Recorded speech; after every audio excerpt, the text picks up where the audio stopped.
story. And so they told some of the community, and the community came and prayed, and he was told that he and his cousin-in-law, maybe it was, they needed to return the deer to where they got it and leave it there.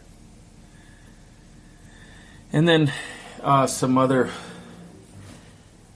times when I was just out hunting with some friends from a local tribe, and they would tell me a story here and there about different beings out in the woods. And then, of course, Sasquatch comes up. And then I've had one picture on my trail cam came up one time. And it looked like a hairy little, like a little Sasquatch, only a foot tall. And the face was different looking. So these, also you can, another source is that's pretty contemporary is Sasquatch Chronicles. They have a couple episodes where witnesses talk about seeing little people.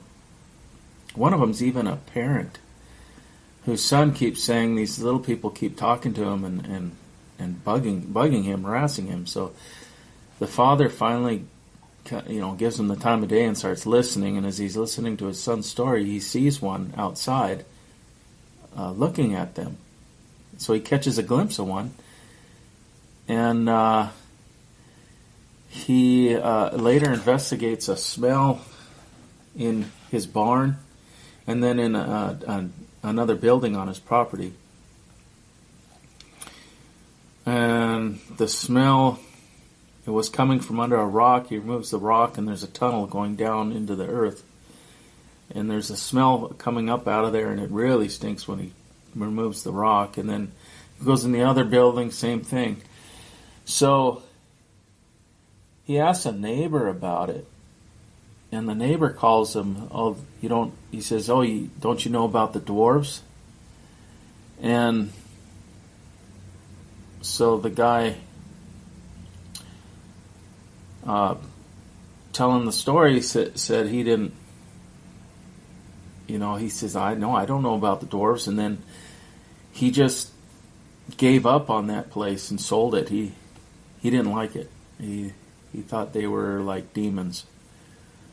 So it disturbed him. He didn't want to have anything to do with that.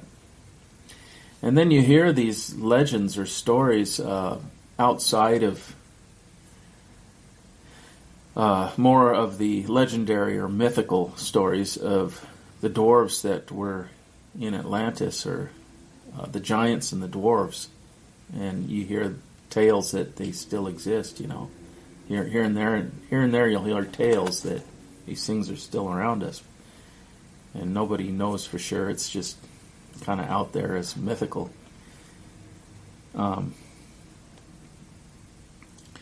So I just wanted to give that introduction before getting into some of these stories. As I read the stories, I'm not adding in any sound effects, or at least I don't plan to. I don't know. There's some singing, dancing, music, and I don't know. I don't want to lead anybody on to what that sounds like without somebody witnessing this and saying this is what it sounded like. This is how they sing, And there's even some songs in these stories, and it's in Cherokee. So I'm not going to lead anybody on that I know how to pronounce this or know how the song goes. So I apologize. If I knew where to find recordings of this, I'd love to get my hands on it and listen. It'd be fascinating. But I don't want to lead anybody on that perhaps I know something that I don't, because I don't. And these are very short stories from Friends of Thunder, Folk Tales of the Oklahoma Cherokees by Jack F. Kilpatrick and Anna G. Kilpatrick.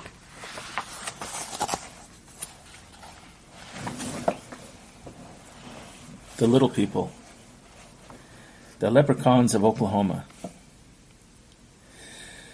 Since the authors consider this book to be essentially a collection of source materials, it would seemingly suffice merely to call attention to the fact that the Cherokee subsumes several classes of little people, each of which possess distinctive attributes.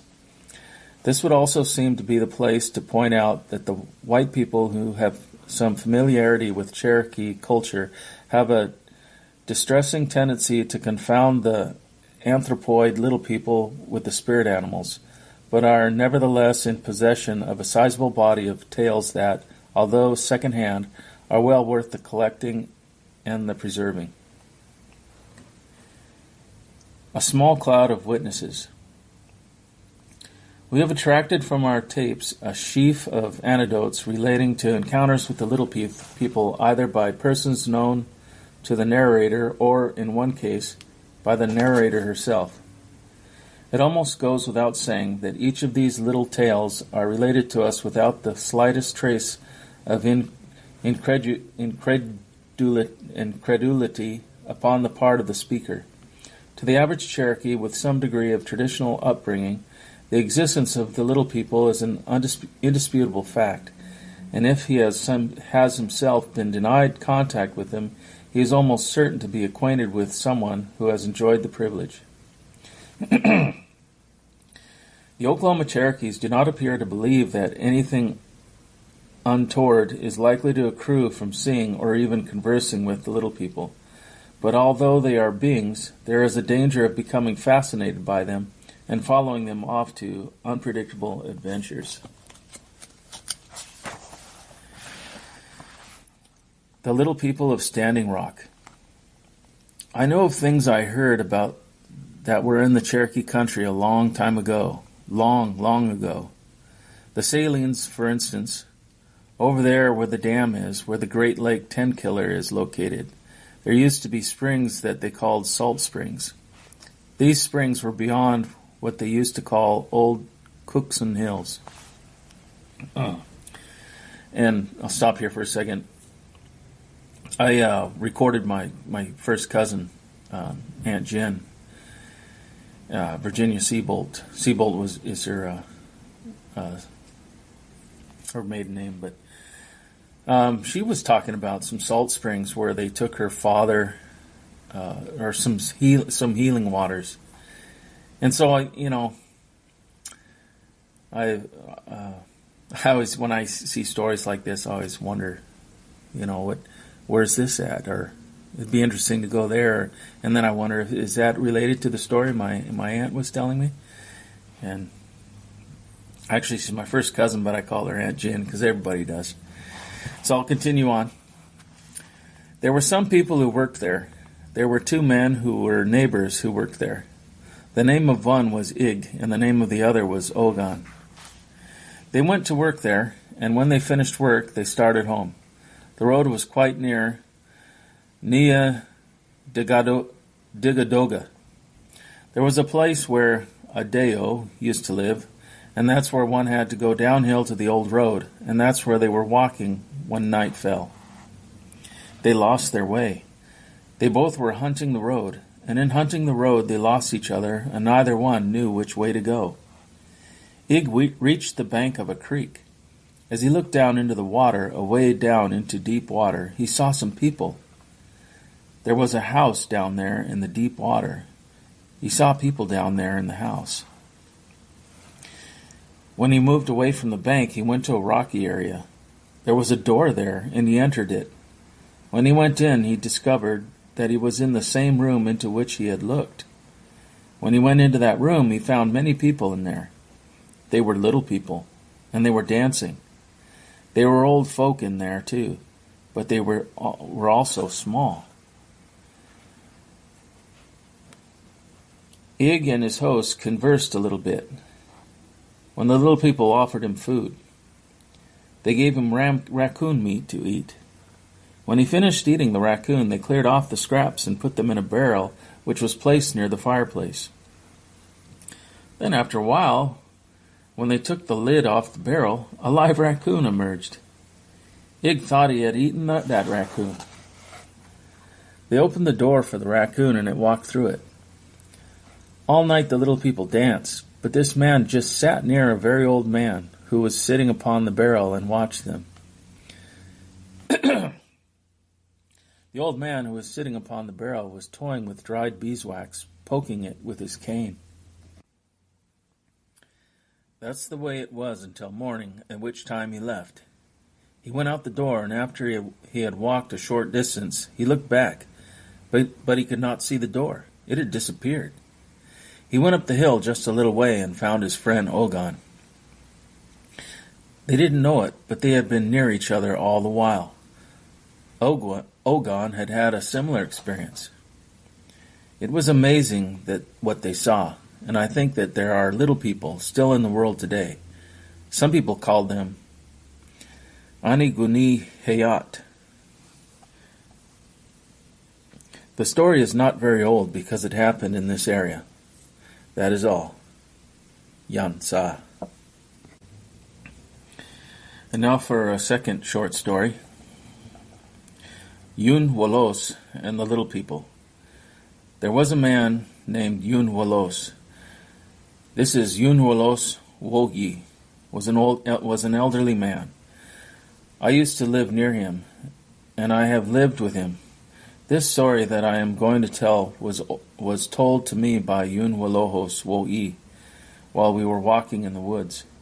Where the dam is today, there was a large valley where they did a lot of fishing. A fishing party had gone down in that valley one night to fish, and they decided to sleep there. About midnight, Yun Wulos woke up. A huge rock had rolled down from the top of the hill. He became frightened, arose, and looked in that direction from whence the disturbance had come. Next he heard some talking. As they were talking, passing by along the top of the hill, they were saying, "There are quite a few fishermen sleeping tonight." Yun Wulos could hear their footsteps. After a while he saw a light and he decided that they were carrying a lantern. Right west of where the dam is, at one time were large bluffs. That's where he heard the voices and saw the light. The story that I'm telling took place a long time ago. It happened when Yun Wulos was a young man. This wasn't all. They say that there have been little people long before this, when Yun Wulos was a young man. That is all. Sikwanid. And this story reminds me of some things that I've experienced. I haven't seen lanterns, but I've seen lights in the woods. And they were down near the ground, but they were moving around, splitting into 6 lights and then coming back into 1 or 2. And I couldn't see what was carrying them. It didn't quite look like flashlights. And I've heard of others seeing lights out in the woods when there's nobody there. And sometimes it looks like somebody with a headlamp, but and it happens at night. And I'm hearing that it's not all that uncommon. You just have to spend enough time in the woods at night. And then I've heard talking, like chattering in the woods as well. And if you just sit out in the woods next to a campfire, out in the middle of nowhere, not at some public campground, but just down some logging roads, these things happen sometimes. It's happened more than once. So I like these stories, because it reminds me of some of my own experiences. Okay, the next story, and I apologize for saying some of the Cherokee words incorrectly. I'm just giving it my best shot. Uedasat and the Little People. I'll tell you this short one. This was told to me by Uedasat.